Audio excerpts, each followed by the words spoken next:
Bonsoir à tous, ou bonjour à tous, ça dépend à quelle heure vous écoutez cette émission. Nous revenons à nouveau pour un nouvel épisode de Tout et de Rien, l'émission qui vous parle de tout, mais surtout, bien évidemment, de rien. Aujourd'hui, on est le 14/09/2020, ça vous intéresse peut-être pas forcément d'avoir la date, mais par contre, ce qui vous intéressera, c'est la présence de nombreux chroniqueurs, waouh, c'est difficile. Notamment la personne qui vient de rire à l'instant, c'est Nicolas. Comment ça va, Nicolas ? Eh bien, ça va très bien, je suis ravi de vous retrouver aujourd'hui. Bah oui, merci Nico, moi aussi je suis ravi. Pour les auditeurs, ça fait pas beaucoup de temps d'absence ils t'ont entendu, mais par contre, nous en fait ça fait un petit moment qu'on s'est pas vu parce que encore une fois, je l'ai déjà répété dans l'épisode d'avant, mais on a arrêté les enregistrements, j'arrive plus à parler, pendant l'été et on les recommence maintenant. Ce qui nous permet de retrouver deux très vieux amis comme Jules et Mika. Comment est-ce que vous allez les gars ? Ça va, nickel.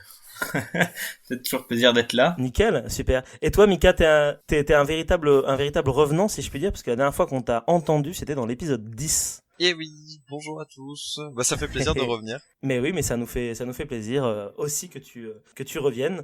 Je le dis aussi dans le chat, on a la présence de Alexandre qui nous écoute et de Romain qui se moque de nous parce que j'ai dit crottineur et pas chroniqueur tout à l'heure. Merci Romain d'ailleurs. Bref, soit dit en passant, cette introduction est déjà beaucoup trop longue comme d'habitude, mais vous avez l'habitude encore une fois. Ce que je vous propose, c'est qu'on passe directement dans le vif du sujet. Je crois, Mika, je pense d'ailleurs que c'est à toi de commencer puisque c'est toi qui es le plus ancien finalement, qu'on n'a pas entendu depuis longtemps en fait. Vas-y, à toi, je te laisse la parole. Ça fait vraiment plaisir, les privilèges de l'âge qui me sont octroyés dans cette émission. C'est normal, hein, ça me semble logique. Un véritable plaisir en tout cas de revenir et pour mon retour triomphant, j'ai décidé de parler de quelque chose qui, pour changer, j'adore. Hein, vite penser, je pense que vous commencez à comprendre que je parle rarement des choses que j'aime pas. C'est normal. Si je pense en général. Non, tu me diras, Nico a un jour parlé de complotisme en archéologie. Je pense que c'est pas forcément quelque chose que tu apprécies spécialement. Ah ouais, c'est vrai. Et c'est pas facile de parler de trucs qu'on n'aime pas, ouais. Je confirme. Mais c'est moins évident, Alors du coup, on va plutôt rester dans la zone de confort et donc on va parler d'un manga de vieux de la vieille, puisque mine de rien, c'est un manga qui est assez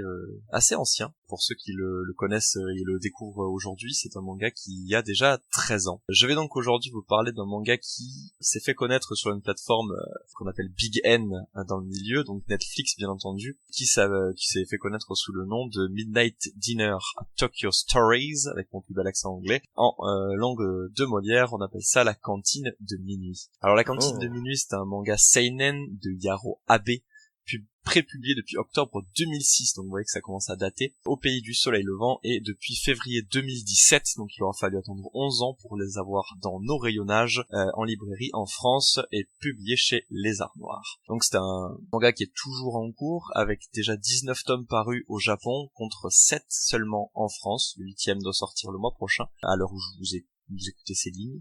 Et donc voilà, on a quand même un sacré retard et donc je suis complètement tombé dedans il y a quelques mois déjà et j'ai très hâte de lire la suite malgré le fait que ce ne soit pas un roman fleuve. Mais de quoi ça parle exactement ? Là, c'est ce que je vais vous raconter. Mais oui, dis-nous tout. Eh oui, parce que en fait, c'est une histoire très simple. On suit tout simplement l'histoire d'un restaurateur japonais à Tokyo et de ses clients. La plupart, ce sont des habitués ou tout simplement des gens de passage. C'est ce qu'on appelle un izakaya, donc un restaurant de quartier dans notre belle langue, et qui a la particularité de ne servir que de la soupe miso au porc, de la bière et du shochu, un petit alcool japonais. Voilà, donc trois simples, un seul plat finalement sur la carte et 2 alcools. Ça pourrait vraiment passer pour un vieux boui-boui. Mais il y a aussi une autre petite particularité, c'est que le patron a la capacité de vous servir ce que vous désirez, à partir du moment où il a les produits, ou si vous les lui fournissez. En fait, il cuisine ce que vous voulez, et le nom du manga, donc Cantine de minuit, vient tout simplement de sa dernière petite particularité, c'est que c'est une cuisine, une cantine, un restaurant, qui est ouvert de minuit à 7h du matin.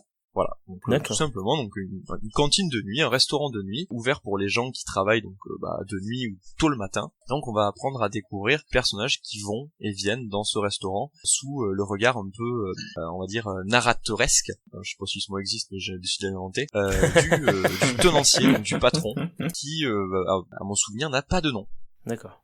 Alors, pourquoi cette œuvre, je l'apprécie autant et quelle est sa particularité ? Alors, c'est un manga de cuisine, donc du coup, on voit plein de petits plats, on voit leur élaboration minutieuse, un petit peu comme dans Le Petit Chef ou dans Food Wars. Pas du tout. Il y a pas de détails là-dessus. C'est une tranche de vie d'un restaurateur au cœur d'une histoire et d'un scénario incroyable. Il faut quand même savoir que le restaurateur, il a une balafre, il croise souvent des yakuza, qu'il est impliqué dans des histoires incroyables. Pas du tout. Non, pas du tout. En fait, c'est juste des petites histoires entremêlant des personnages qui sont peu ou pas du tout développés. Une succession de petites histoires, la plupart du temps sans lien les unes avec les autres, si ce n'est que l'action se déroule toujours au restaurant, ou prend place au moins une fois au restaurant. Alors du coup, quel est l'intérêt à lire La cantine de minuit? Parce que bon, on va pas se mentir, c'est pas très bien dessiné. C'est même assez minimaliste. Il n'y a pas de fil rouge au scénario, parce que les personnages vont et viennent. Il y a certains personnages qu'on ne voit pas pendant plusieurs tomes et qui finissent par revenir. Les plats ne sont pas au centre de l'histoire. C'est totalement l'inverse d'un manga de cuisine finalement. Et donc du coup, qu'est-ce qui fait la force de ce manga? La réponse finalement tient en un seul mot. L'émotion. Chaque histoire, plutôt que de raconter et de développer le background d'un personnage en profondeur, va simplement transmettre l'émotion de ce personnage à un instant T. Le temps qu'on nous narre son histoire. Certaines histoires nous marquent plus que les autres, mais toutes ont leur petit piment, leur petit coup de reviens-y. Et alors, le manga ne s'embarrasse absolument pas avec des personnages lisses et propres sur eux, comme on pourrait le trouver dans certains mangas neketsu beaucoup plus classiques, avec des schémas très archétypés. Non, là, vraiment, on a des personnages très hauts en couleur. Ça va aller des gens en surpoids, de dépressifs, des yakuza, des transsexuels, des stripteaseuses, tous ceux qui vont du monde de la nuit au lève-tôt, au couche-tard. Et du coup, ça va faire en sorte que notre empathie va être renforcée face à ces personnes qui doivent, dans leur vie de tous les jours, lutter au quotidien, mais en plus surmonter les galères que la vie leur met sur leur route. Voilà, donc vous avez par exemple un personnage très drôle qui me fait beaucoup rire, qui est un transsexuel qui en fait est qui est patron d'un soap, ce qu'on appelle un soap. Donc au Japon, c'est des endroits où en fait vous allez louer une prostituée qui va vous faire prendre une douche. Voilà, elle va vous accompagner, prendre votre balle, c'est elle qui va vous laver et tout. Et il est devenu, en fréquentant le restaurant, meilleur pote avec un yakuza. Voilà. Et je trouve ça extrêmement drôle parce que finalement, c'est pas leur profession qui va définir ces personnes, mais c'est leur mentalité. Ils sont devenus potes tout simplement parce que les deux aiment manger des knackis. Tout simplement.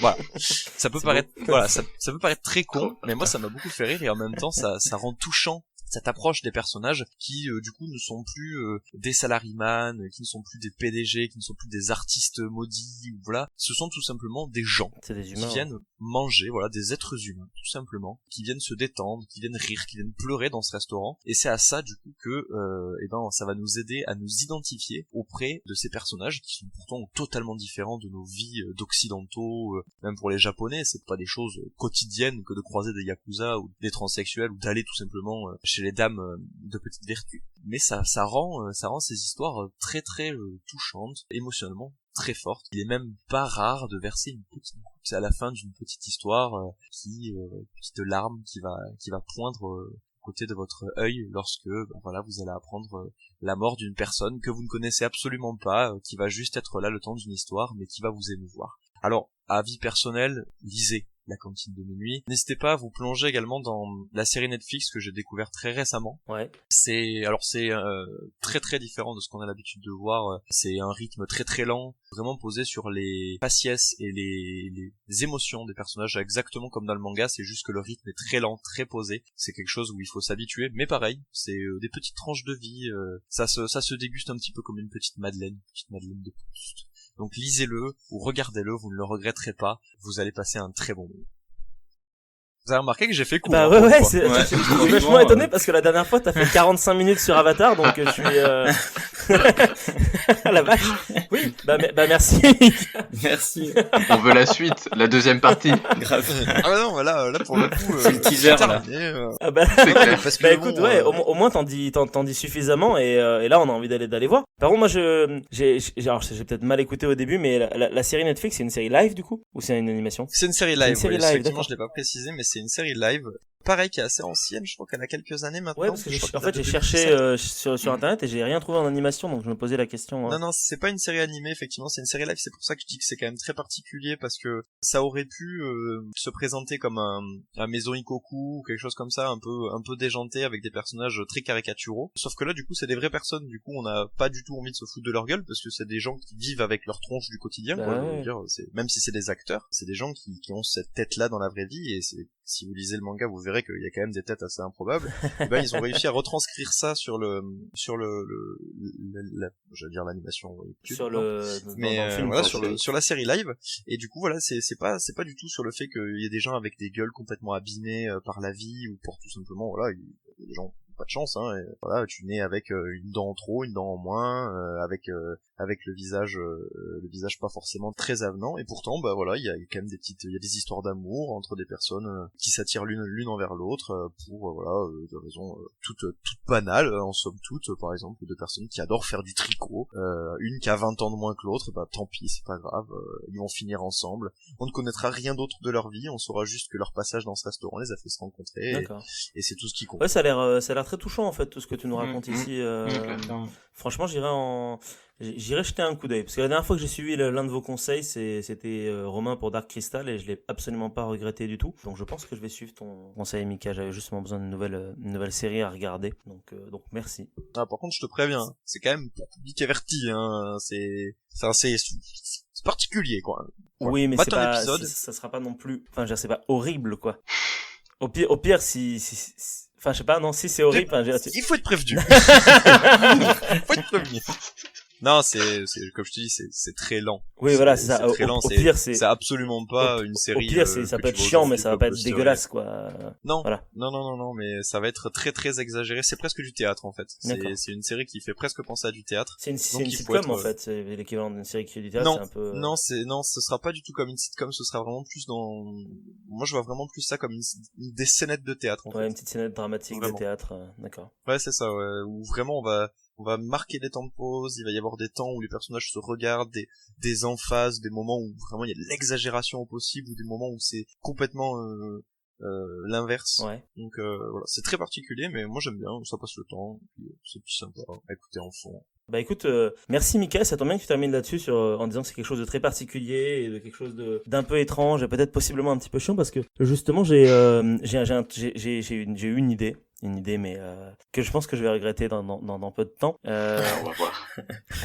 Est-ce que Nicolas, tu te souviens du jeu de la langue qu'on a fait ensemble? Le jeu de la langue, oui. T'as perdu avec Maxime, c'était il y a très très longtemps. Oui, l'humiliation avec Maxime. Ouais, voilà, c'est ça, l'humiliation avec Maxime. Et ben du coup, tu vas potentiellement avoir ta revanche aujourd'hui, parce que c'est moi qui vais m'auto-humilier aujourd'hui avec une deuxième version du jeu de la langue. Oh. Et cette idée, elle m'est venue quand on a, je crois que personne n'était là, quand on a chanté La Reine des Neiges avec Benoît lors de l'épisode 16. Et je me suis dit, oui, on a fait ça. Allez le voir, cet épisode, il est incroyable. Et je me suis dit, bon sang, mais en fait, c'était vachement cool de chanter. Et j'ai eu l'idée de mixer, le chant avec le jeu de la langue. Donc, peut-être que vous voyez où je veux en venir. L'idée, c'est que là, ce qui va se passer dans pas longtemps, c'est que je vais vous chanter des chansons que vous connaissez, je pense, que j'ai pris des classiques, mais traduites en français. Oh. D'accord. Et il va falloir que vous trouviez. D'accord.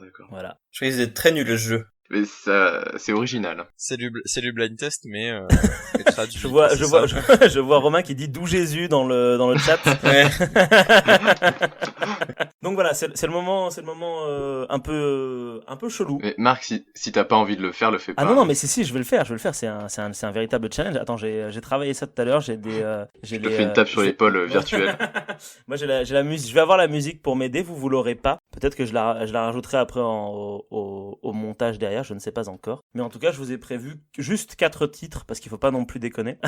Marc n'a pas de limite. Il fait ses vocalises. Alors, ce qui est rigolo en plus, c'est que je suis sûr que le mec, il a tout écrit sur de la feuille de papier à musique avec les notes et tout pour savoir où est-ce qu'il doit tenir la note et tout. Du coup, votre but à vous, ça va être de trouver, quelle est cette chanson, et si possible, d'essayer de me dire le titre en français, du coup, de cette chanson, tant qu'à faire, pour faire la traduction. Donc, voilà, dites-moi top quand vous y êtes, et puis sinon, on ira au bout pas de la chanson. Généralement, j'ai pris un couplet et un refrain, voilà, uniquement.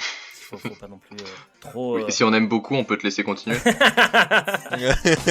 Oui, peut-être, je ne sais pas. On va attendre d'avoir fait tous les refrains et tous les couplets. Alors, bon, et c'est parti.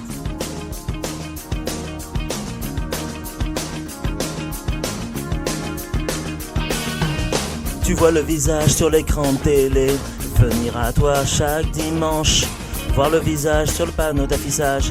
Cet homme, c'est moi. Sur la couverture du magazine, il n'y a aucune raison pourquoi je souris. Vous achetez un morceau de paradis, vous achetez un morceau de moi.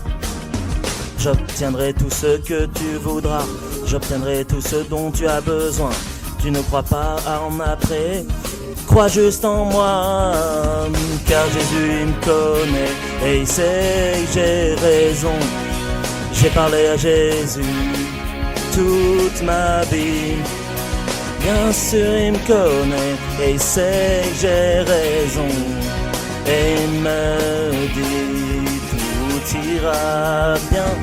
Je crois que Romain a marqué un point. Je crois qu'on va la trouver. C'est vrai. Ouais, bien joué Romain. Bien joué. Yes. Waouh. Alors moi j'ai la musique du Non, coup, mais- donc pour vous ça a dû être assez atroce mais...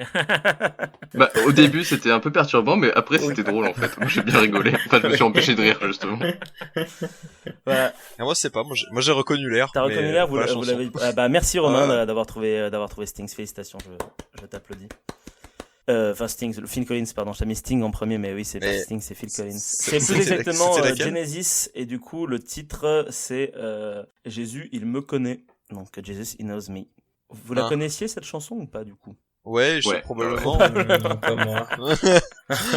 Peut-être du pas tout. cette version-là, mais Mais en Ça, vrai, je- oui, avec l'air, tout ça, c'est vrai que les paroles, je les connaissais pas, mais Mais grâce grâce. à toi, maintenant. Ouais, avec l'air, c'est un peu compliqué en vrai. Du coup, j'ai le son à bloc pour essayer de pouvoir chanter convenablement. de toute façon, c'est toujours compliqué les versions Ah bah live. oui, oui, complètement. C'était le concert de quelle année, celui-là Alors c'était pas spécialement un concert. J'ai vraiment pris les trucs lyriques sur YouTube que je traduis avec mon petit truc de traduction à côté. Trop bien.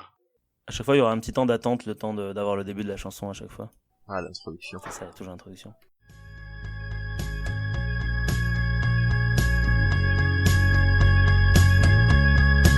Vois la pierre placée dans tes yeux. Vois l'épine plantée dans ton flanc. Je C'est YouTube. t'attends. Bien joué. Bien joué, Nico. Yes. Without you. you. Avec ou sans toi, waouh. Ah, ok. Avec ou sans toi. Elle est très facile celle-là. Bah bien joué Nico, tu as 1 point.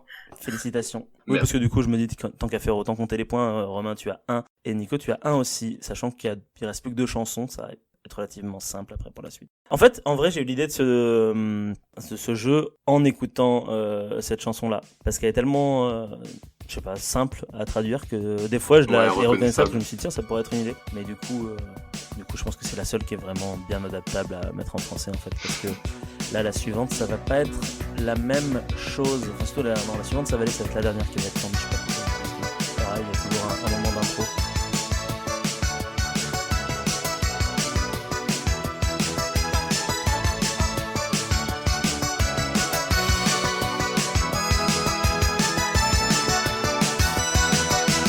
Nous ne cessons de parler. Je ne sais pas quoi dire, mais je le dirai quand même.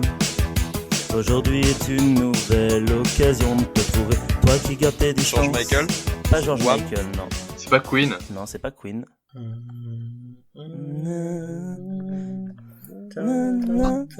Je crois que Jules, tu l'as, je pense. Je l'ai, mais j'arriverai jamais à À retrouver le nom. à retrouver le Impossible. nom. Ah non, je suis, Alors, je vas-y, suis on va beaucoup trop une brêle pour ce genre de truc. On va Attends, je vais vas-y. continuer, je vais Continue, continuer, je vais Marc. continuer, Chante, je vais chante, continuer. chante.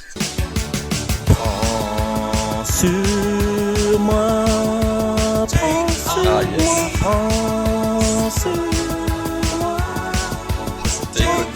C'est une image. Je serai parti. Alors, est-ce que vous l'avez? Ah, tu fais pas le tout. Ouais, Michala. C'est Take On Me de Aha. Ah, c'est haha. Bien joué Alex, C'est du coup, qui l'a dit dans les commentaires en dessous. Je n'ai plus de voix, je ne peux pas chanter. Et la dernière, ça va être la plus difficile. J'accorde le point à Jules quand même parce que t'avais l'air, donc ça me semble juste. C'est gentil. Non mais ça me semble juste. Il me semblait que Mika l'avait dit aussi. Tu l'as dit Mika, Take On Me? Jules l'a fredonné avant moi. Ah, Ok. C'est parce que j'ai reconnu Jules le fredonné que du coup je l'ai fait. Ok. Tout le Travail mérite d'équipe, pour ça Jules. fout. Et la dernière, ça va être Tandax. Vous allez trouver rapidement, ouais, je pense.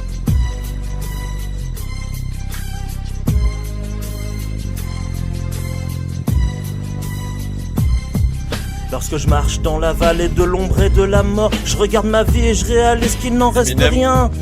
Oui, Voilà, Tu l'as eu, après, toi je pourrais...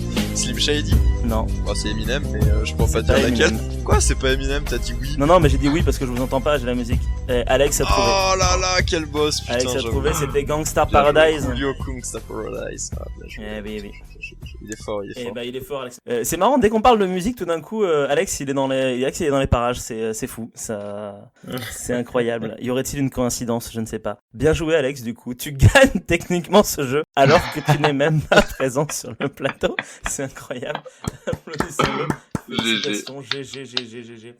Et du coup maintenant ce que je propose, attends Alex est en train d'écrire, c'est le talent dit-il. Eh bien joué Alex, bien joué. On aime cet état d'esprit.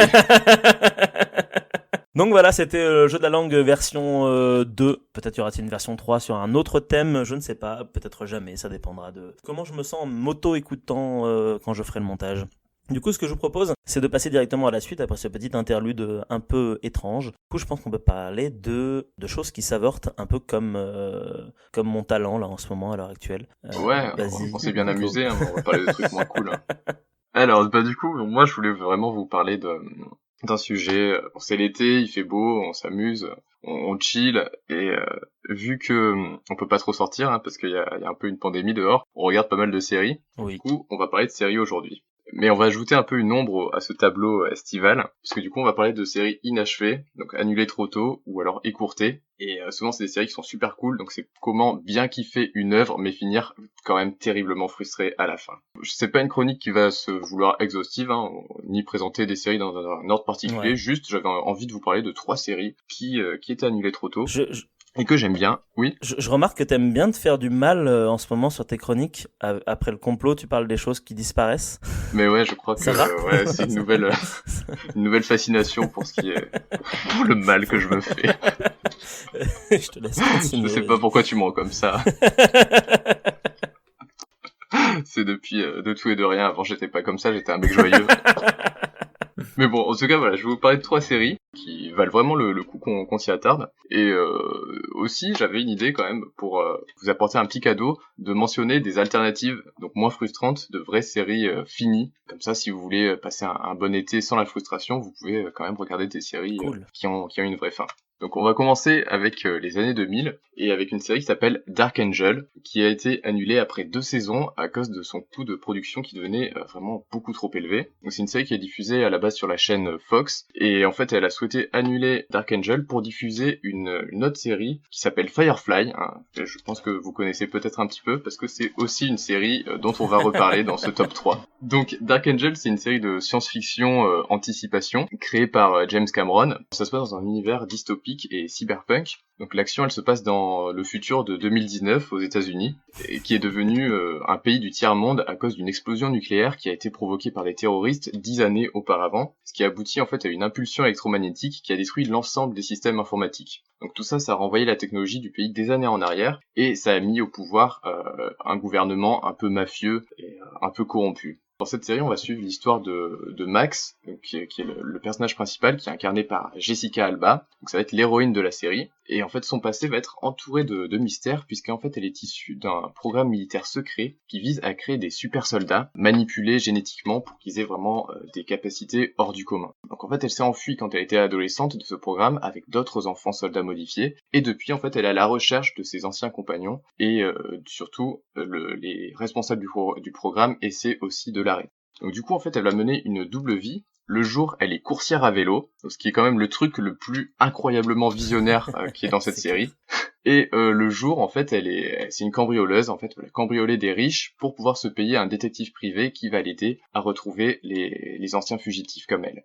Parallèlement à ça, il y a un hacker qui est nommé le Veilleur, qui pirate régulièrement les télévisions des particuliers et même de tout le pays pour diffuser des messages pour dénoncer le pouvoir corrompu qui est en place et du gouvernement américain. Comme ça aussi, il met en lumière les exactions et les injustices qui sont commises par les autorités. Dans l'épisode pilote, il y a Max qui cambriole sans le savoir la maison du Veilleur, et elle va se retrouver face à un homme qui s'appelle Logan, qui est un homme quand même assez riche, et tous les deux en fait ils vont très vite s'entendre et s'entraider. Donc Logan il va l'aider à retrouver ses compagnons génétiquement modifiés, et Max en fait elle va aider Logan en mettant ses capacités à profit pour combattre les ennemis de Logan et lutter contre le gouvernement. Donc la série elle va aborder plusieurs sujets qui sont en lien avec la science-fiction et le genre cyberpunk, notamment des questions de société, de rapport à la liberté, de politique, mais aussi de progrès de la science, de l'exploitation des hommes et de la génétique et de la déshumanisation qu'elle peut apporter, notamment quand c'est utilisé à des fins militaires ou dans des régimes autoritaires. Tout ça en fait ça rend la série quand même plutôt riche et son univers est assez intéressant. Et bon, il y a 42 épisodes en tout, et en 42 épisodes on est très loin d'avoir fait le tour de tout ça, et surtout en fait on va terminer sur une fin ouverte. Donc il y a beaucoup de questions qui sont laissées sans réponse, et surtout depuis le début en fait on a affaire à des personnages qui sont très attachants, à des intrigues qui sont assez profondes et développées, et malheureusement on est obligé de laisser tout ça de côté, mais bon on aura passé quand même un bon moment aux côtés de Max et de sa bande de révolutionnaires, des hackers et des êtres génétiquement modifiés. Donc la Fox elle va déprogrammer cette série parce qu'elle devenait trop coûteuse pour laisser la place à Firefly, comme je le disais au début. Firefly ça a été annulé au bout de 15 épisodes seulement. Donc autant dire que les fans de Dark Angel ont été vraiment dégoûtés de ce truc. Donc la série elle a quand même eu droit à une suite, mais sous la forme de romans. Donc, moi je les ai pas lus. Ça constitue un petit lot de consolation pour vraiment quoi, si on apprécie tout ça. Si vous aimez le cyberpunk, un genre qui court pas vraiment les rues en termes de séries télé, et que vous êtes fan de James Cameron, ou alors que vous êtes juste curieux, en fait je peux que vous recommander en fait cette série. Si vous la trouvez par exemple d'occasion en DVD ou autre, je crois pas l'avoir vue ni sur Netflix ni sur Amazon. Ouais. À mon avis elle est pas encore dispo, peut-être qu'un jour elle fera son apparition. Donc il y a certains effets qui ont un petit peu mal vieilli, et les épisodes sont pas tous égaux, mais dans l'ensemble elle mérite vraiment clairement qu'on s'y attarde, tant elle est originale en fait, même pour son époque et pour les sujets qu'elle aborde. Pour l'alternative un peu sans la frustration, pour garder toujours cette ambiance d'été bien chill, je peux vous conseiller Orphan Black, qui est une série de Netflix, je sais pas si vous l'avez vu. Non, ni Dark Angel ni Orphan Black, mais j'ai entendu parler de Orphan... Attends, je vais regarder pour être sûr que je me gourre pas. Puisque visiblement je me suis gouré, Romain, hein, puisque dans un épisode j'ai parlé de Farscape alors qu'il fallait que je parle de Falling, je ne sais plus quoi, Falling Sky. Voilà. Je ne sais plus, je vérifie mes sources maintenant. Orphan Black, ah oui, d'accord, c'est ça, ok, ça marche. Ouais, c'est une série, je sais pas si vous voyez, mais bon, sur Netflix, on peut la choper facilement. Donc c'est un peu dans le même thème, sauf que cette fois on a affaire à une série achevée. On est moins dans le côté post-apo et moins dans l'anticipation, mais ça va parler toujours de manipulation génétique. On va avoir quelques liens aussi avec les univers cyberpunk, et on a affaire aussi à une héroïne qui est badass. Donc c'est une série qui se regarde très facilement, mais qui conserve quand même une certaine profondeur, et il y a une super mise en scène, notamment grâce à son actrice qui va vraiment incarner un rôle principal très intéressant. Donc je vais pas en dire plus, je vous laisserai découvrir tout ça. Par curiosité, il y en a qui les ont vus du coup, ces deux séries parmi vous ? Non, pas du tout. Non, pas du tout. Aucune, ouais. D'accord. Ah, il y a Romain qui demande où est-ce qu'on retrouve Orphan Black ? Sur Netflix du coup ? Ah ben sur Netflix, tout à fait. J'essaie de vous donner des alternatives faciles d'accès. Ah, quoique. Yes. Sinon, il y a toujours l'internet, hein, voilà. Sinon, il y a l'internet, voilà. Quelque part.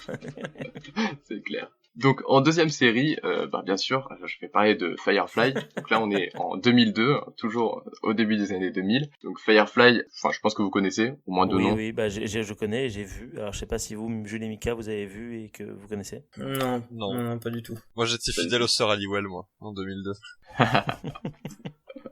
Ça me dit rien du tout. Peut-être que j'ai entendu parler du truc, mais... C'est avec Nathan Fillion. Ouais, en fait, c'est assez connu dans le... c'est connu par des chez les fans de SF. Un peu surtout. Ouais, par une niche un peu de geek, un peu comme moi. Comme Marc ou moi, je crois. Je pense. Parce qu'en fait, Firefly, elle a acquis un statut vraiment culte, alors qu'elle dure juste une saison, et qu'il y a eu un film sorti en 2005, un peu pour finir tout ça. C'est principalement en fait par faute d'audience et dû à ses coûts de diffusion des épisodes qui ont été diffusés aussi dans le désordre que Firefly a dû être écourté. Et au passage, elle a créé une importante cohorte de fans qui sont toujours actifs aujourd'hui. Donc on est 18 ans après et il y a toujours des gens qui parlent de Firefly et qui sont vraiment à fond. Donc la série elle est créée par Joss Whedon, à qui l'on doit l'excellente série, la meilleure série du monde, j'ai envie de dire, Buffy contre les vampires. Yes. Ou encore les moins bons films Avengers. Bon, ça c'est vraiment une remarque personnelle. Et également Justice League, faut pas l'oublier, parce que le saccage de la version de Snyder qui n'est pas encore sortie, ça se trouve elle est très mauvaise aussi. C'est Joss Whedon qui l'a faite. Ok, je savais pas, mais je pense que j'irai pas la voir. Non, il faut pas. Ça s'est lâché. La suite.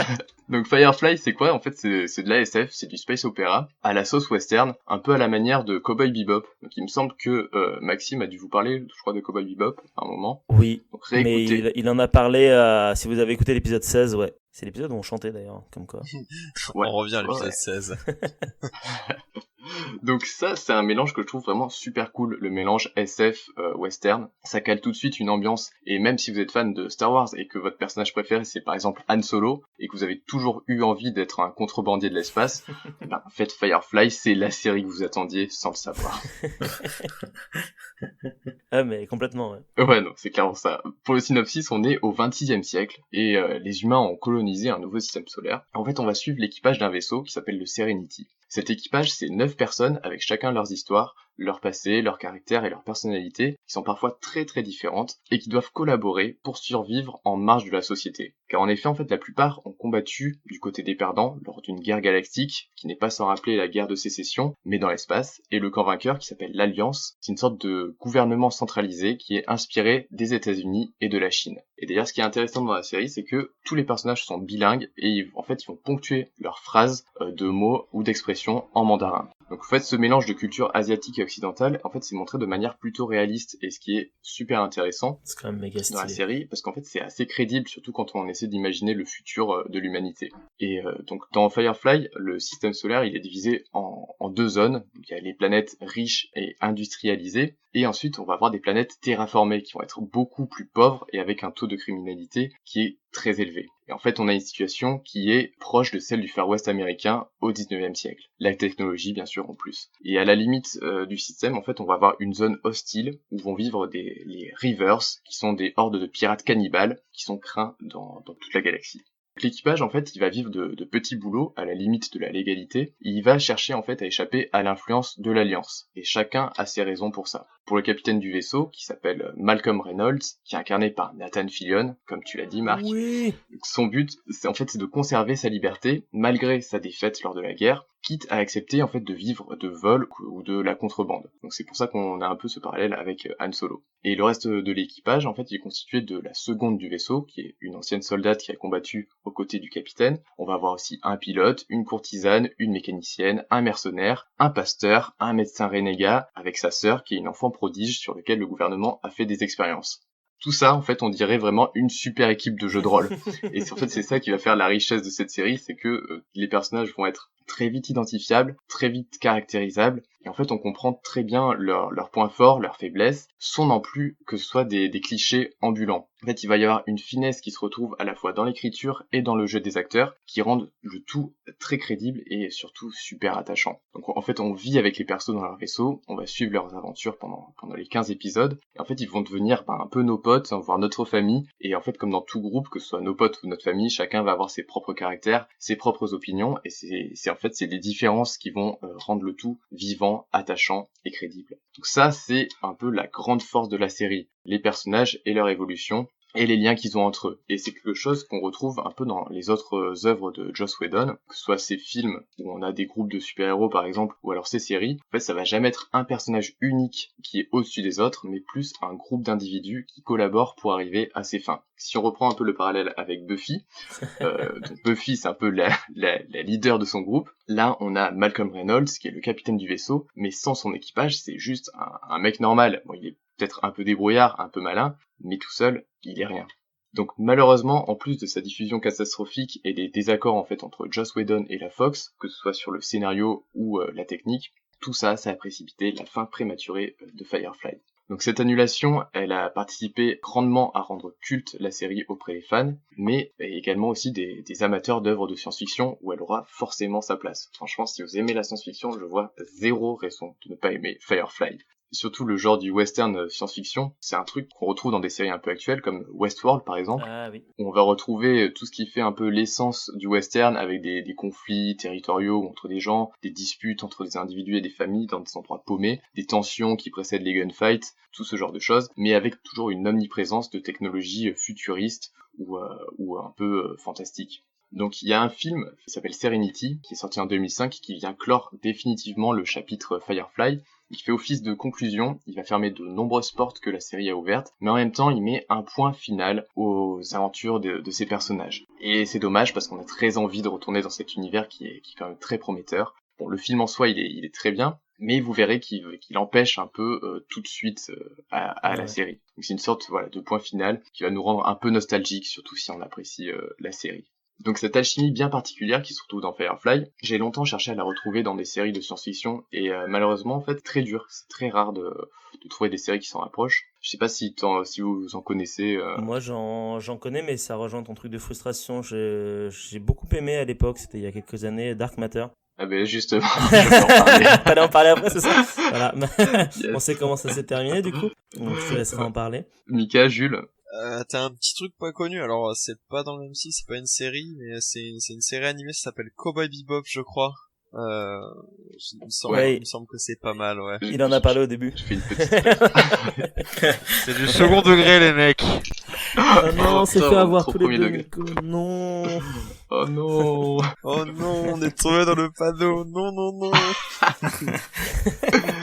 Non, je regarde assez peu de séries, mine de rien, donc j'aurais pas de série à vous conseiller pour retrouver cette ambiance. Après, c'est plus des space opéra ou des trucs comme ça, mais il y aura pas le côté western derrière, quoi. Et Jules, du coup, toi non plus, t'as rien? Non, je t'avoue que je regarde pas trop non plus.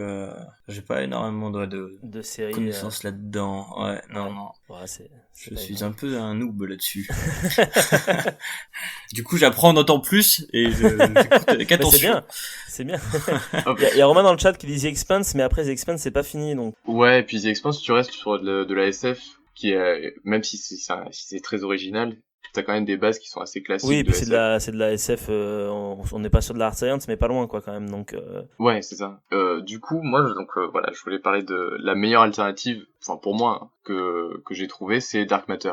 Donc Dark Matter, c'est une série SF qui est plutôt inspirée et qui met en scène, pareil, l'équipage d'un vaisseau. Dans l'épisode pilote, si vous voulez, c'est 6 personnages qui vont se réveiller de stase après un incident. Ils ont complètement perdu la mémoire. Et en fait, ils savent pas qui ils sont, où ils sont. Et en fait, ils se retrouvent juste accompagnés d'une androïde, un peu du genre de ceux qu'on retrouve dans Alien, c'est-à-dire des androïdes très anthropomorphiques. Et à la manière de Firefly, en fait, chaque personnage va avoir ses compétences dans un domaine particulier.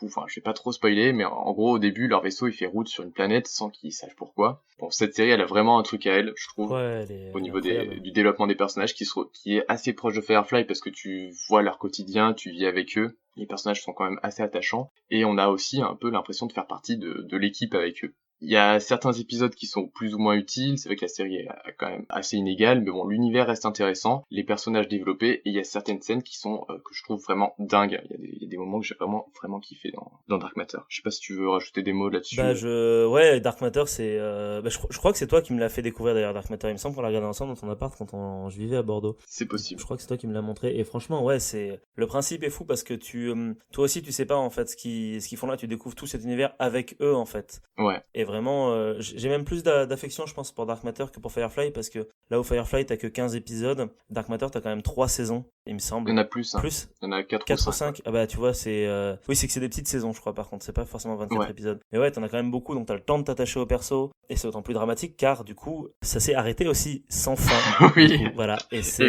frustrant, parce qu'en plus, je veux dire, le final de la dernière saison, il était incroyable, et ça a été annulé parce que, du coup, ils avaient pas assez de budget pour maintenir 2 séries de SF, c'était Dark Matter, et l'autre série, c'était, je sais plus, avec la fille qui a les yeux bleus, que j'ai oublié, qui est aussi une série avec des contrebandiers, un peu dans le même genre. Ils ont préféré regarder celle-là que moi, personnellement, j'ai pas aimé parce que j'ai regardé que 2 épisodes. Killjoy. Et pareil, j'ai moins accroché. Moi, j'ai vraiment beaucoup moins accroché. Je comprends pas pourquoi ils ont préféré regarder Killjoy à Dark Matter, alors que Dark Matter, elle a un univers qui est incroyable. Après, ça reste juste mon point de vue. Je pense qu'il y a plein de fans de Killjoy qui ont été visiblement majoritaires par rapport aux fans de Dark Matter, mais bon. Mais comme tu le soulèves assez bien aussi, ce qui est fou dans Dark Matter, c'est les débuts de saison et les fins de saison, ils sont super bien soignés, en fait. T'as vraiment l'impression, même si des fois ça ouvre des portes ou si t'as des fins un peu ouvertes, ça résout pas mal de trucs, mais en même temps t'as envie d'en savoir plus. C'est plutôt bien fichu. Je crois pas que ce soit sur Netflix, Romain, parce que je te pose la question. Je crois que c'est malheureusement nulle part, donc ça veut dire qu'il faut le trouver sur l'internet mondial. Voilà. Alors du coup, j'entame ma dernière saison d'aujourd'hui avec Dirk Gently, détective holistique. Pourquoi? Tu prends un couteau là et t'es en train de me fracasser l'estomac avec. C'est une des meilleures séries du monde, Urgently. Je te laisse parler. Mais on peut la brancher malheureusement dans cette catégorie parce que elle a été annulée au bout de 2 saisons seulement. Et donc la série, elle est sortie en 2016. C'est une libre adaptation des romans éponymes de Douglas Adams, qui est l'auteur notamment du Guide du voyageur galactique. C'est une série qui est vraiment hyper à part. C'est un peu un ovni dans le monde des séries, je trouve. Ah oui, complètement. Je sais pas si vous l'avez vu, Jules, Mika. Non, du tout non plus. Vraiment, je suis le gars le plus inutile du monde pour cette chronique. Je tiens à le dire. J'en suis conscient moi-même. C'est pas grave. Ce qui est chouette, c'est qu'on va tous s'apprendre des choses mutuellement. C'est clair. Donc, Dirk Gently, qu'est-ce que c'est en fait? On est dans de la comédie absurde, complètement déjantée, avec des éléments fantastiques, des éléments de science-fiction, et surtout une enquête. Donc, le personnage principal, il s'appelle Dirk Gently, et en fait, il est détective holistique, ou en tout cas, c'est comme ça qu'il se présente. Et sa méthode, en fait, pour résoudre ces enquêtes, c'est de se baser sur le fait que tout, que ce soit des choses, des personnes ou des événements, tout est interconnecté. Donc, ce qui fait que ces méthodes d'investigation, elles sont vraiment hyper tordues et incompréhensibles, sauf pour lui-même. Donc si quelque chose existe ou se produit, en fait, ça a forcément un lien avec son enquête, et ce qui aboutit à des paradoxes ou à des situations complètement loufoques. Donc un bon exemple, c'est la première saison où en fait, donc c'est une enquête qui est présentée un peu comme un gigantesque puzzle.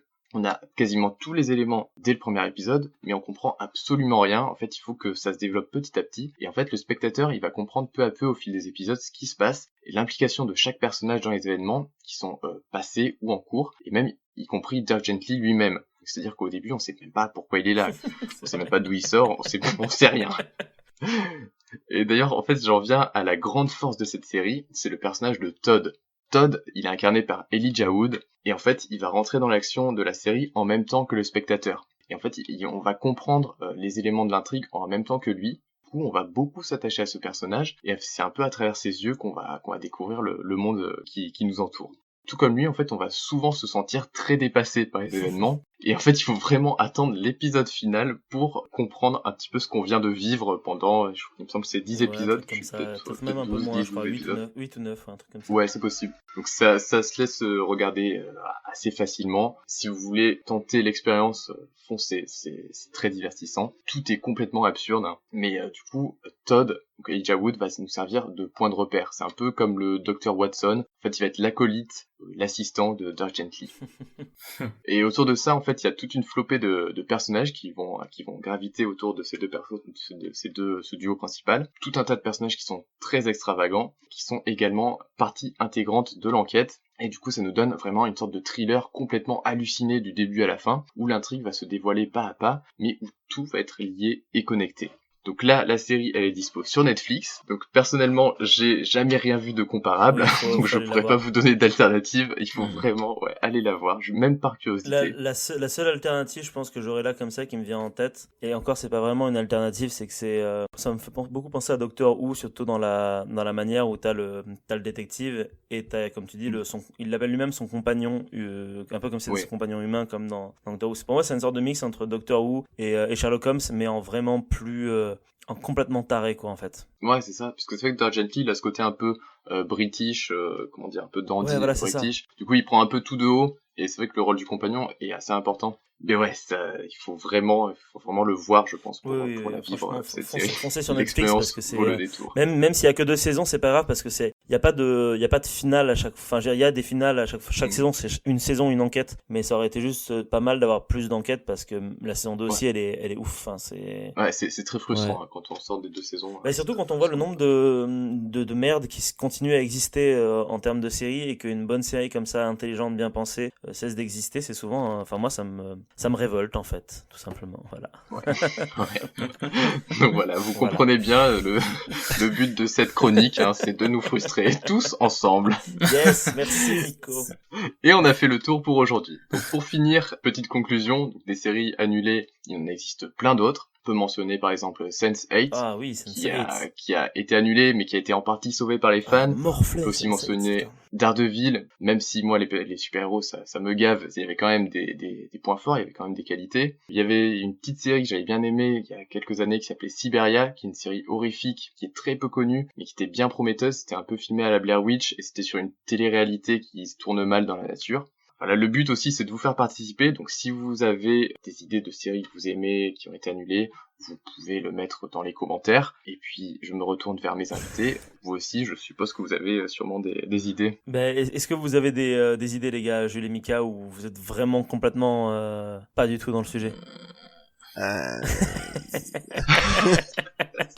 Ça va, Jules? Putain, j'ai vraiment l'impression d'être l'invité le plus nul du monde là à ce moment-là. Le gars qui sert à rien, qu'on regarde dans le fond de la salle, on fait non mais attends, lui on verra plus tard. Pour l'instant, lui demandez rien. Vraiment désolé. non, c'est moi. Non mais je t'avoue, du coup, je sers pas à grand chose. Mais je suis désolé. Mais c'est pas du tout toi- ça. C'est pas du tout ça. Ben, Toi aussi, t'es devant ton écran comme ça en tenant le menton en faisant. C'est ça. Non mais par contre pour de vrai, tu m'as vraiment donné envie de regarder tout ça.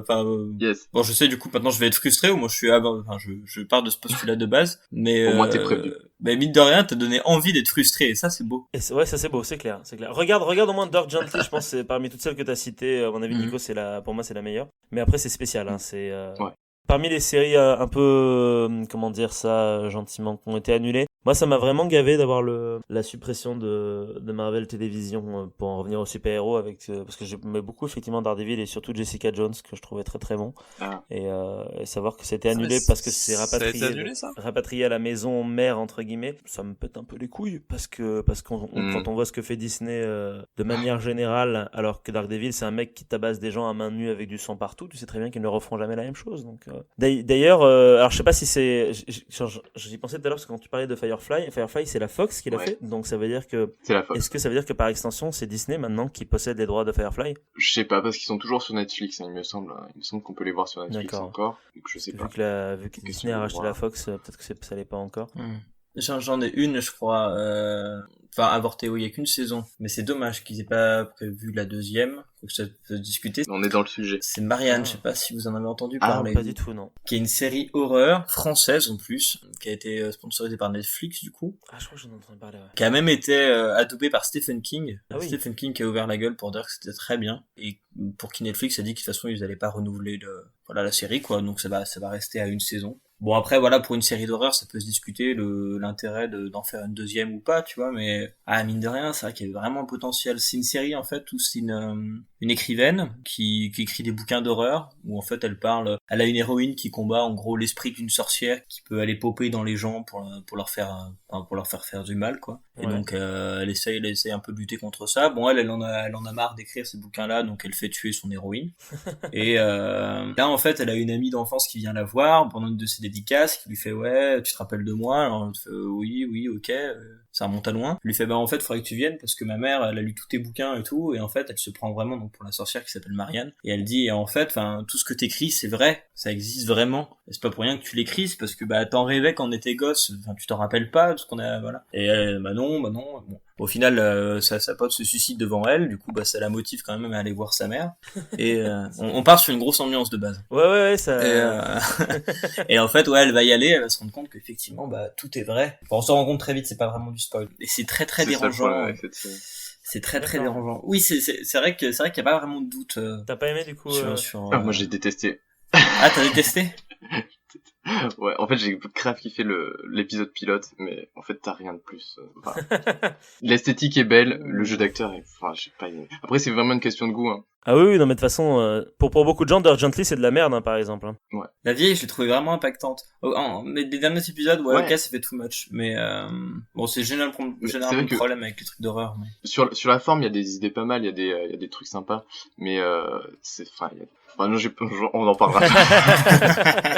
C'est ça aussi qui est marrant, c'est que les séries ça divise énormément aussi les gens. C'est aussi pour ça que souvent c'est la Mais oui, majorité qui c'est ça gagne qui et est qu'il y a intéressant. il y a une grosse partie de séries qui sont annulées et d'autres qui ne le sont pas. Moi, j'avais une série qui me venait en tête qui est Flash Forward, que j'ai regardé quand j'étais ado, qui a eu pareil qu'une seule saison et qui a jamais eu de fin, que très peu de monde connaît en fait d'ailleurs, je pense. En gros, il y a une catastrophe mondiale et en fait tout le monde a réussi à percevoir son futur de 5 ans plus tard, je crois, un truc comme ça. Et du coup, le monde doit vivre avec la connaissance de chaque citoyen, la connaissance de son futur. Et parmi ces gens-là, il y a forcément des gens qui savent qu'ils vont mourir parce que eux, ils n'ont rien vu, des trucs comme ça. Et c'est assez. Et tu suis un groupe de personnes, c'est assez intéressant. Et puis ça a pas eu du tout de succès en fait. Et ça a été purement et simplement annulé. Je pense que ça a été une des premières frustrations que j'ai eu de séries annulées avec Heroes aussi qui. Ah ouais. Bon, même si ça a été annulé au bout de 4 saisons et que les 2-3 dernières commençaient vraiment à pas être bonnes, ça reste quand même un peu une sorte de gâchis parce que les 2 premières étaient quand même très bonnes aussi. Enfin bref, je pense que, à moins que quelqu'un ait autre chose à rajouter, parce qu'en fait ça peut durer pour l'éternité vu le nombre de séries qui existent dans le Oui, monde. c'est pour ça. Je me sens un petit peu effondré là en ce moment et c'est la transition la plus nulle de la terre, mais je me sens tellement effondré qu'il faut que je laisse la place à Jules. Je te laisse la place, Jules, vas-y. Merci Marc pour cette transition toujours de qualité. Mais merci. Je suis connu pour ça maintenant. Et effectivement, alors moi aujourd'hui je vais vous parler d'effondrement, donc avec un S. Je vais pas vous parler de l'effondrement, mais on va quand même pas forcément parler de trucs très gays, enfin on verra sur la fin. On va faire déjà une petite introduction sur ce que c'est qu'un effondrement, je parle donc géologiquement parlant, ce que c'est que des cailloux qui tombent et pourquoi ça tombe. On va essayer de se fixer un peu une échelle de valeur pour pouvoir un peu comprendre un peu la taille des écroulements qu'on va voir aujourd'hui. Et puis après, on va parler de différentes histoires autour de ça. Je vais essayer de rendre ça le plus, justement, le plus storytelling possible. Cette phrase est absolument mauvaise, mais bon. Voilà. Histoire que ça soit un peu marrant. Alors déjà, pour vous, à quoi est-ce que ça pourrait être lié à un écroulement ? Pourquoi est-ce que des blocs tombent ? L'érosion. Un séisme ? Alors l'érosion, ça va être trop vaste. Ah. Parce qu'en gros, l'érosion, c'est juste, petit à petit, les cailloux disparaissent, ça peut stabiliser les trucs et tout. Est-ce que vous avez des idées plus précises ? Un séisme ? Alors on peut avoir de la tectonique, pourquoi pas des secousses, même des failles qui ont pu déjà précasser la roche. Des mecs qui font Des tomber des actions cailloux. animales. De quoi ? Vas-y, Mika. Ah non, vas-y, Nico. Moi, je disais des gens qui font tomber des cailloux. Genre, tu veux tailler un truc, ça tombe. On peut avoir des mouvements en fait tout simplement gravitaires. On peut même avoir pourquoi pas un chamois qui fait tomber quelques blocs puis ça fait tomber un plus gros bloc et tout. Mais là pour le coup ça va plutôt être sur de l'éboulis, des petits cailloux qui tombent sur le long d'un versant. Ah, j'aurais envie de dire la foudre, non ? Pourquoi pas, mais on sait être très très ponctuel pour le coup. D'accord, ok. Pour avoir un effondrement, au-delà de la tectonique, on va avoir de la cryoclastie, c'est par exemple le gel. L'eau qui va geler dans la paroi, dans les petites fissures. Le gel prend plus de place que l'eau, donc forcément, mécaniquement, on va faire péter en fait le petit espace entre la roche. On a également la thermoclastie, en fait, la roche va plus ou moins, comme toute autre matière, en fait, gonfler en quelque sorte avec la chaleur ou se rétracter avec le froid. Alors c'est infime, mais sur la longueur, en fait, petit à petit, vous pouvez fragiliser votre roche. Et ça peut expliquer quelques événements. On a également l'appel au vide, par exemple, dans le cas d'une falaise, l'intégralité de la face qui est en contact avec le vide va être appelée, puisqu'elle est portée par rien devant, à davantage aller en direction du vide. Ça peut juste jouer sur quelques fissures qui vont s'agrandir de quelques centimètres, quelques millimètres. Ça peut aider. C'est une sorte de phénomène gravitationnel en fait, du coup, c'est ça ? Ah, totalement. D'accord. Et on va y venir, ça a aidé à un des écoulements, le premier qu'on va venir et que vous connaissez d'ailleurs. On peut avoir également la fonte du pergélisol, en français, donc le permafrost, cette espèce donc, de sol gelé, qui en fait peut se trouver entre les failles, entre les fissures, et puis qui en fait tient le tout. Ça en montagne, ça explique énormément de faces, et la fonte de ce pergélisol donc peut déstabiliser les parois qui sont habituées à ça. Et enfin, on peut avoir un phénomène de décompression. Typiquement, il y a une paroi qui est habituée à être poussée de tous les côtés. Si cette poussée s'arrête, forcément la paroi va devoir se rééquilibrer et donc elle se casse un peu la tronche. Typiquement, c'est ce qui est arrivé pas mal à la sortie de l'âge glaciaire, quand il y avait des vallées qui étaient habituées à avoir un glacier qui poussait de tous les côtés du versant, puis quand le glacier retire, la paroi se réajuste en fait, et tac, il y en a qui s'effondrent. Voilà, en gros, les différents phénomènes qui peuvent plus ou moins influencer le pourquoi ça se casse la tronche. Ça va pour tout le monde ? Ça va. Ouais. On boit tes paroles, Ok. t'inquiète pas. Super.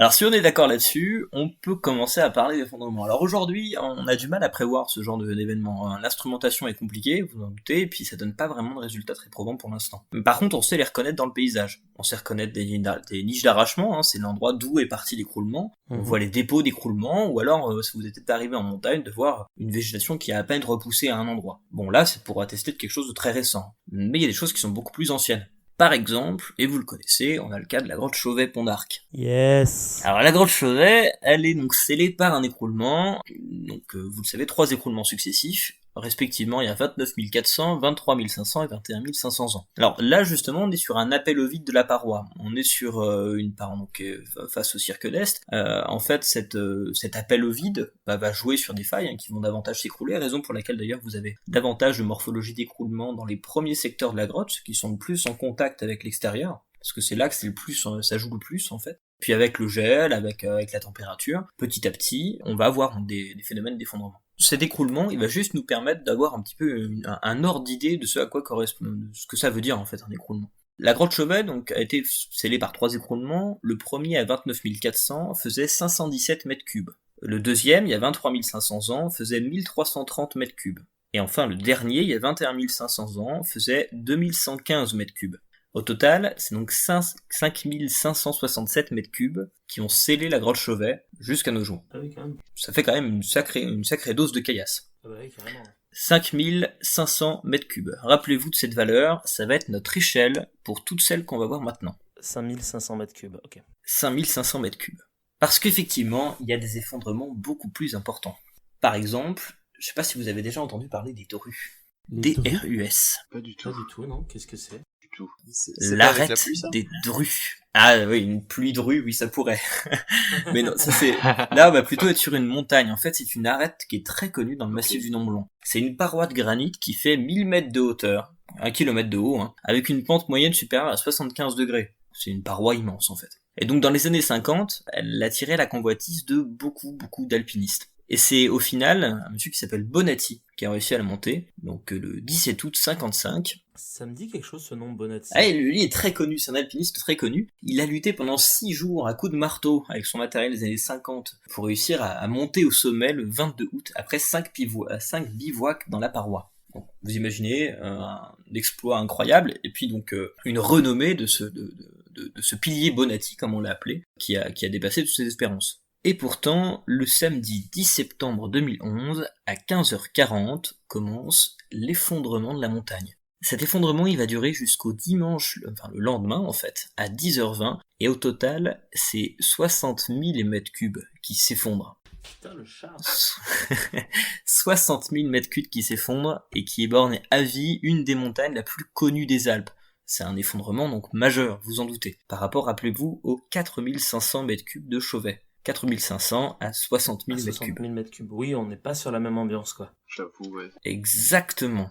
T'as dit 5500. Ah, 4500, excuse-moi. Ah, tu vois, il fallait s'en souvenir. Exactement. Bien C'est joué, pour il y ça avait un que piège. c'était je un m'en test. souviens. C'était un test. Bien sûr, là, tout était prévu. Et pourtant, 60 000 mètres cubes, ça peut paraître donc impressionnant par rapport à Chauvet. En réalité, on n'est toujours pas dans la catégorie des méga écroulements qu'ont pu connaître les Alpes. Et c'est là, du coup, qu'on va partir sur les 2 histoires que je vais vous raconter aujourd'hui. Les 2 histoires de méga écroulements qu'ont pu marquer les Alpes. Alors le premier, bon, pour le coup, personne l'a trop connu. Je sais pas si vous connaissez la haute vallée de la Maurienne.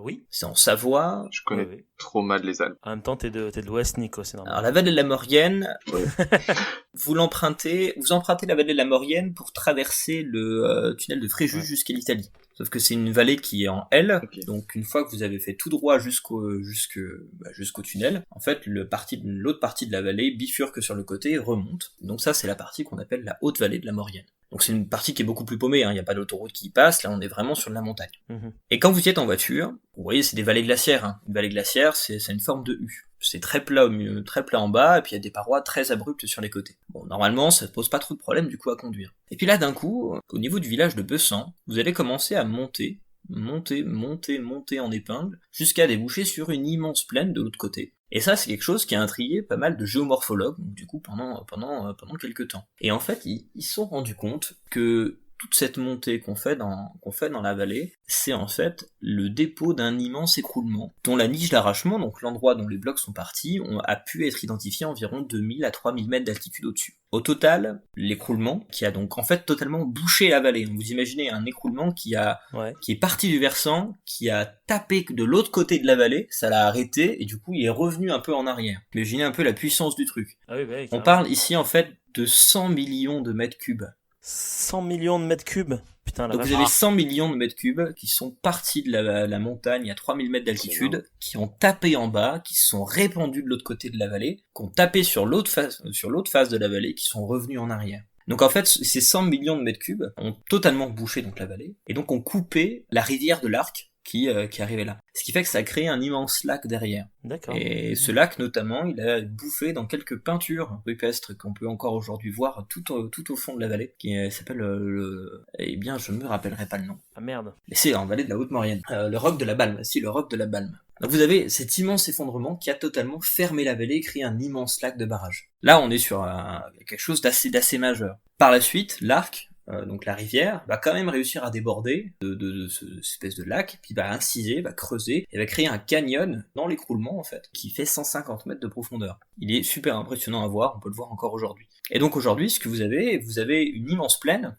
c'est tout plat derrière, parce que le lac a déposé plein de sédiments pendant quelques temps, qui est fermé par une immense pente. En fait, c'est la pente de l'écroulement. Et puis sur le côté, vous voyez en fait l'Arc qui a créé une énorme gorge, c'est les gorges de l'Arc. Et ça, donc, l'écroulement de la Madeleine, c'est un écroulement majeur pour le coup de l'histoire des Alpes. 100 millions de mètres cubes, c'est vraiment étonnant. C'est vraiment quelque chose qui arrive pas souvent. Vous imaginez bien, c'est vraiment immense. Mais ça, du coup, personne n'a trop pu le voir. Parce que, bon, là, vous vous en doutez bien, c'est difficile, en fait, de dater un écroulement. On a du mal, là, pour Chauvet, on a pu dater, parce qu'on a regardé, on a regardé au niveau de la paroi, on a fait des datations au niveau de la roche. D'accord. Là, pour l'échelle de l'écroulement de la Madeleine, c'était compliqué, d'autant plus qu'on a commencé à l'étudier dans les années 60, où on n'avait pas ce genre de technique. C'est un étudiant qui a trouvé dans le cône d'écroulement une aiguille de mélèze, donc une matière organique, qu'on a pu dater, et donc aujourd'hui, on estime cet écroulement environ 7000 ans. À 7000 ans seulement? Ouais, c'est récent. 7000 ans seulement, donc. Ah oui, c'est récent. Des gens ont pu le voir, peut-être, ont pu d'un coup voir la vallée se fermer. Le subir aussi, surtout, du coup. Le subir, exactement. Bon, ce qui est bien, c'est qu'à l'époque, c'était pas trop dense au niveau population, donc bon, oui, ça va. Ce serait quand même vraiment un sacré coup de malchance d'être tombé dessus. Mais potentiellement, oui, des gens ont pu le voir ou ont pu se retrouver dessous. Mais c'était brutal comme événement ou c'était progressif? Ça a été d'un coup. Là, Ah oui, justement, c'est ce qui Ok. différencie les écroulements des éboulements, enfin des éboulis. Ah oui, d'accord. Un éboulis, c'est quelque chose où voilà, des cailloux partent petit à petit dans la C'est une pente, sorte puis d'avalanche, petit à petit, ça vous fait un gros tas en bas. D'accord. Là, c'est d'un coup, 100 millions de mètres cubes partent. Ah ouais, impressionnant. En fait, tu peux rien faire. Si t'es en dessous, si t'es à un endroit de la vallée, en fait, c'est mort, quoi. C'est clair. Ah, c'est fini. C'est absolument fini, il n'y a plus rien à faire. Mais bon, là, pour le coup, il y avait personne. Ah, t'imagines, il y a 7000 ans, t'es là, et tu te regardes les deux montagnes se faire un petit ping-pong au milieu de la vallée, là. Exactement. Ah. Juste imagine La vache. la dose de fumée, le bruit que ça doit être. Ah ouais. Ça doit être impressionnant. Ouais, tout ce que ça doit amener, quoi, c'est... Ah oui, c'est quelque chose vraiment impressionnant. Et ça nous amène à notre deuxième histoire. Alors la deuxième histoire, elle va être un peu plus détaillée, et elle va se passer au niveau d'une ville dans laquelle je viens d'aménager, qui s'appelle Chambéry, Oh! qui est une ville donc de Savoie, et qui a connu le plus grand effondrement de toute l'histoire des Alpes. Un truc qui a absolument bouleversé les consciences pendant toute la période médiévale. Alors, pour vous raconter cette histoire, faut d'abord que je vous dresse un peu de contexte. Bon, Chambéry, donc c'est une ville qui est au bord du lac du Bourget, qui est entre le massif des Bauges, le massif de la Chartreuse, dont tout le monde connaît le nom, mais pas forcément par rapport à la montagne, et l'avant-pays savoyard, qui donne sur lui. Et en fait, ce massif de la Chartreuse est matérialisé au niveau de Chambéry par une véritable frontière de falaises de parois énormes, notamment le Mont Granier. Alors le Mont Granier, c'est une montagne qui monte jusqu'à 1933 mètres d'altitude, quasi 2000 mètres. Faut savoir que Chambéry, ça va à environ 300 mètres d'altitude à peine. Donc on a une montagne qui domine de largement plus d'1 kilomètre la ville de Chambéry. C'est une immense face. Alors la face en elle-même fait que 900 mètres, parce que bon, il y a une pente quand même qui va de Chambéry à la montagne. Mais vous avez quand même une énorme face de 900 mètres de juste parois. Très très blanche, qui domine totalement Chambéry. Quand on est à Chambéry, on voit que ça. Le granier, c'est vraiment... puis ça a même un profil très particulier, qu'on remarque bien. Et donc, C'est très joli, d'ailleurs. Ah oui, c'est vraiment une montagne très, très jolie, qui a été en fait recoupée, là, on parle de millions et de millions d'années en arrière, qui a été recoupée par les cours d'eau, en fait. Voilà, donc ça, là, on a le granier qui est un élément majeur de ça. Et puis on a donc le lac du Bourget, un grand lac, en fait le plus grand lac non artificiel de France, si on exclut l'élément dont on a une petite partie au niveau de la Suisse. Et c'est un lac qui a été laissé, donc qui est très long, qui est tout en longueur, et qui a été laissé par le retrait d'un glacier lors de la dernière phase glaciaire. En fait, le glacier a buté au bout, et puis lui, il a continué à avancer, donc ça a raclé le fond, Et quand lui s'est retiré, il y avait une espèce de cuvette, et les autres fonds glaciaires sont allés dedans, et ça a fait un lac. C'est le même principe qu'a fait le lac d'Annecy, par exemple. D'accord. Et ce glacier, quand il s'est retiré, il a laissé des dépôts avec lui, en fait. Des espèces de traînées un peu longues, de monticules ou autres qu'on appelle... Alors, il y a plein de noms un peu barbares pour ça, des esquerres, des drumlins. Mais ce qu'il faut comprendre, c'est qu'on a donc des dépôts un peu en longueur et surtout surélevés, qui sont laissés par ce glacier. Et ça, c'est une histoire sur laquelle on reviendra.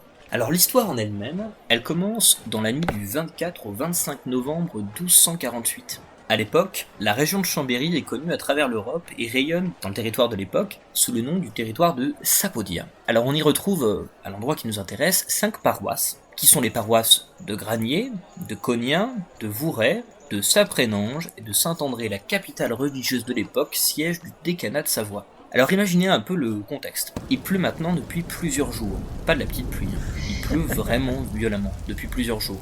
Il y a l'orage qui fait rage dehors. La nuit tombe, sous le bruit des gouttes sur les tuiles, toujours dominé par la face imposante du Mont Granier. C'est une nuit très sombre, donc on voit pas grand chose. Vous imaginez en plus avec les nuages et la pluie. Et les habitants savent pas que en réalité, en se couchant, ils vont pas forcément se relever. Si vous aviez habité à Saint-André ce soir-là, vous auriez peut-être été réveillé d'un coup par une secousse. Bon, vous vous levez, vous entendez toujours la pluie à la fenêtre, vous allez à la fenêtre. Là, vous allez entendre un énorme bruit, mais un peu sourd, un peu loin. Alors vous regardez dans la nuit, mais vous n'arrivez pas à voir bien plus loin en fait que les maisons. Encore une fois, il fait nuit noire, les nuages bloquent tout et il pleut. Bon au bout d'un moment donné, vous allez voir le voisin ou je sais pas, mais vous abandonnez. Et pourtant c'est déjà trop tard. En fait, ce qui vient de se passer, c'est que au niveau du Mont Granier, les strates calcaires de la base de la paroi, à cause de la pluie, tout simplement, qui les a rendus plus lourds, glissent et emportent avec elles la partie de la paroi au-dessus. En quelques secondes, c'est toute une partie de la montagne qui part. Je vous parle de 500 millions de mètres cubes qui chutent de plusieurs centaines de mètres et qui s'écrasent d'un coup sur le sol. 500 millions de mètres cubes, ça n'a aucun sens. Le problème, c'est que cette masse énorme, en s'éclatant sur le sol, elle a le malheur de tomber sur une couche géologique qu'on appelle des marnes. En fait, c'est une espèce de truc avec un peu d'argile dedans, si vous voulez, qui est imperméable. Et le problème, c'est que ça fait des jours que ça flotte. Et donc, en fait, vous avez pas mal d'eau par terre qui n'a pas pu s'infiltrer. Là, d'un coup, vous avez 500 millions de mètres cubes qui chutent de plusieurs centaines de mètres sur quelque chose de mouillé. C'est instantané, l'eau est vaporisée littéralement, ce qui fait un aérosol. En fait, ça vous fait un petit coussin de vapeur, si vous voulez, qui va porter l'écroulement. Et donc, au lieu de simplement tomber en bas et s'étaler comme il le peut, en fait, l'écroulement va tomber et partir extrêmement vite, extrêmement loin, en emportant avec lui une partie du versant. Au total, l'écroulement va recouvrir une superficie de 20 km², soit en fait 8,5 km de long et 5,2 km de largeur, avec une superficie de bloc de 150 millions de mètres cubes. En un instant, dans la nuit, tout est rasé. Imaginez-vous à l'époque, vous êtes dans le village, vous ne voyez même pas la menace venir. C'est totalement noir, il pleut, vous l'entendez à peine. Mais d'un coup, il n'y a plus rien. C'est un claquement de doigts et vous êtes mort. C'est clair. Tous les villages dont je vous ai parlé auparavant ont tous été rasés dans la nuit. Il n'y a rien eu à faire. Et il n'y a eu aucun survivant. C'est au Pompéi alpin. Exactement. Alors on estime aujourd'hui à plus de 1000 morts, ce qui pour l'époque est important. Oui, surtout si c'est encore 3 paroisses dans la foulée. Tout a été rasé, à l'exception de Notre-Dame de Mian. Notre-Dame de Mian, c'est une petite église, une petite chapelle, qui est située, rappelez-vous, sur un petit dépôt glaciaire, un petit monticule laissé par le recul d'un glacier. Et au moment où les tonnes de blocs vont partir dans le versant, ils vont simplement contourner la colline. Imaginez-vous dans cette église ce soir-là. Après un bruit sourd, vous entendez dans la nuit noire, sous pluie battante, un vacarme de blocs et de cris autour de l'église. Et puis plus rien. Vous comprenez pourquoi à l'époque, on a cru que c'était des démons venus de la montagne qui détruisirent la région du fait du péché des fameuses victimes, mais qui furent arrêtés par la statue de la Vierge Noire qui se trouvait dans cette église. Et ainsi, à cause de ça, au final, rappelez-vous, simplement d'un petit monticule laissé par un glacier il y a des millénaires, cette église est devenue un site de pèlerinage depuis cette époque. Ah ouais, c'est tout. À l'heure actuelle encore. C'est fou. À l'heure actuelle encore. D'accord. Notre-Dame de la Protection. Notre-Dame de la Alors cette région, donc, qui a totalement été rasée en une nuit, elle a pris l'aspect d'un chaos de blocs, d'une espèce avec d'énormes pierres, hein, des fois de la taille d'une maison quand vous y allez, c'est assez impressionnant de voir une fois une baraque puis une énorme pierre à côté, parsemée de trous et d'étangs. C'était une zone nue et stérile qui a été réappropriée par les habitants au XVIIIe siècle pour la vigne. Et cette région, donc qu'on avait appelée les Abîmes, c'est les habitants de la région qui l'avaient appelée comme ça, du fait de la désolation qu'il y avait eu, a donné naissance au cru des Abîmes, qui est maintenant le 2e cru du vignoble savoyard en termes de notoriété. Oh. Comme quoi, il y a du bon. Waouh. Et donc aujourd'hui, vous pouvez boire votre bière de vin en terrasse aux Abîmes en regardant le granier et en sachant que, en fait, et c'est ça qui est intéressant, ça peut retomber à tout moment. Comme je vous l'ai dit au début, on n'a aucun moyen de prévoir un écroulement ou non, et le granier continue de se casser la gueule assez régulièrement. Alors on Et n'est il pas est tombé il y a pas longtemps là, je crois d'ailleurs. Et il est tombé il y a 2 ans. Il est tombé il y a 2 ans. Par exemple, il y a un petit auberge qui est au niveau du col du granier, qui, pareil, ça s'est passé dans la nuit d'ailleurs. Ils ont entendu des énormes bruits. Le gars est sorti avec sa frontale. Ils sont partis dans les forêts pour voir ce qui s'était passé. Puis d'un coup, il est tombé nez à nez avec un énorme bloc qui venait de tomber.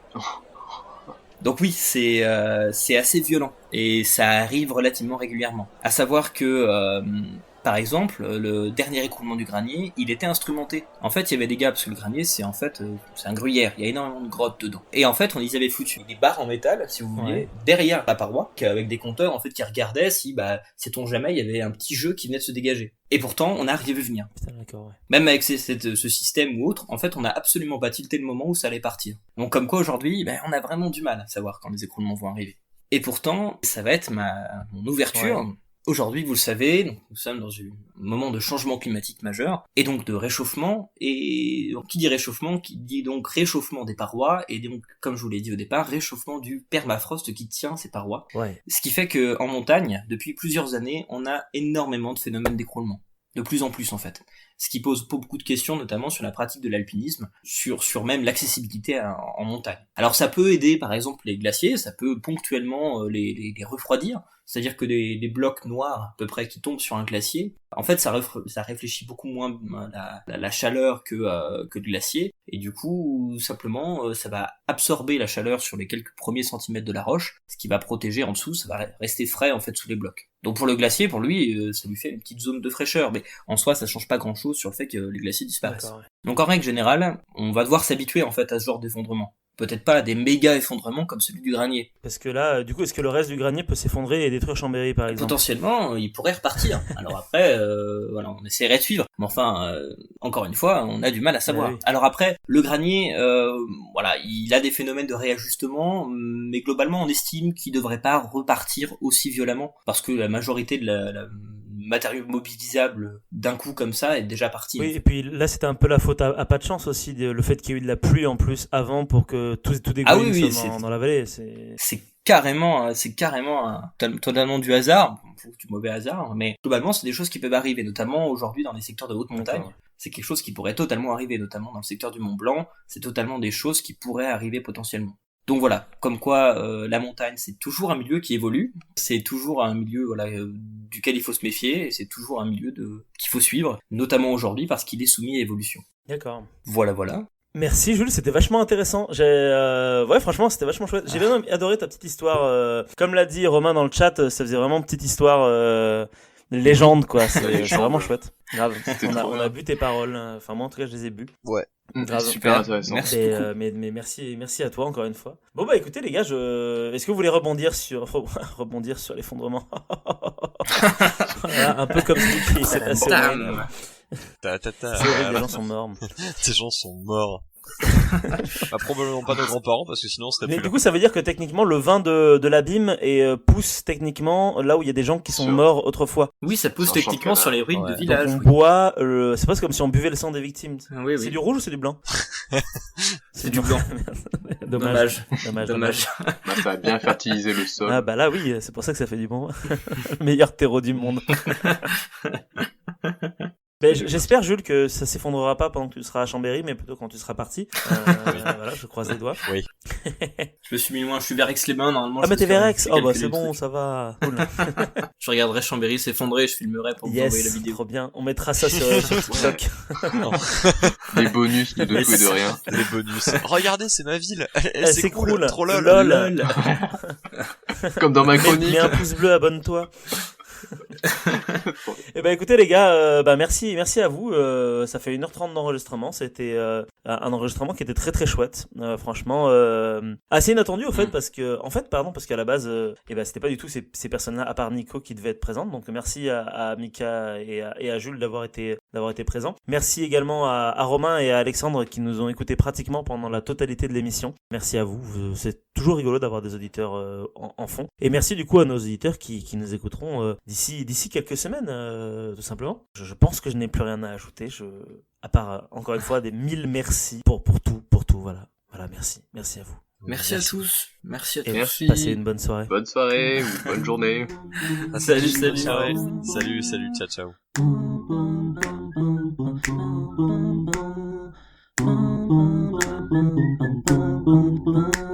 Je pense que c'est un sujet qui pourrait mériter d'autres chroniques, enfin peut-être pas de moi, mais genre si tu veux reprendre le concept ou quoi, tu sais, parler des fois de séries. Ah bah oui, mais même Parce qu'il y a n'importe tellement qui, de trucs à si dire sur plein de vous choses. pouvez Ouais, parler c'est de ça. tout ce que vous voulez, si d'autres dans de futures émissions ont envie de parler de, notamment je pense à Maxime qui est pas là mais qui nous écoutera peut-être, qui est probablement l'homme qui regarde le plus de séries dans cette émission, que ce soit des animations ou des séries de télé. Vu qu'il cherche des idées de chroniques, c'est pour ça que vous le voyez plus, chers auditeurs, c'est parce qu'il a tout donné. mais peut-être que ça lui redonnera de l'envie de retravailler un petit peu avec nous en notre compagnie.